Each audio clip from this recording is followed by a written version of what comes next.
உலகில் எல்லோரும் மனிதர்கள் செய்கிற தொழிலை செய்கிறார்கள். உழவர்கள் மட்டும்தான் தெய்வத்தின் தொழிலை செய்கிறார்கள்.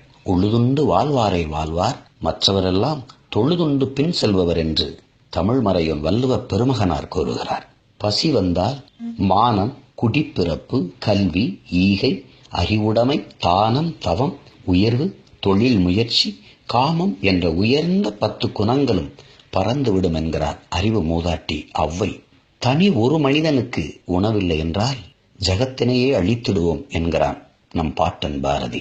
உழவுக்கும் தொழிலுக்கும் வந்தனை செய்வோம், வீணில் உண்டு கழிப்போரை நிந்தனை செய்வோம் என்கிறான்.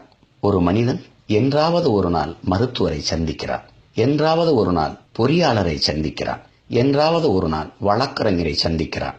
ஆனால் ஒரு நாளைக்கு 3 வேளை உழவரை சந்திக்கிறான். இந்த உலகத்திற்கே உணவளிக்கிற உயர்ந்த தொழிலான வேளாண் தொழிலை செய்கிற உழவர் பெருமக்களை போற்றுகிற நாளாக இந்த நாள் இருக்கிறது. இந்த நாளில் உழைத்து உழைத்து ஓடாய் தேய்ந்து இந்த உலகத்திற்கு உணவை கொடுத்துவிட்டு ஒருவேளை சோற்றுக்கும் வழியில்லாத ஓல குடிசையிலே ஒடுங்கி கிடக்கிற அந்த ஏழை வேளாண் பெருங்குடி மக்களை நினைவில் வைத்து போற்றுவோம்.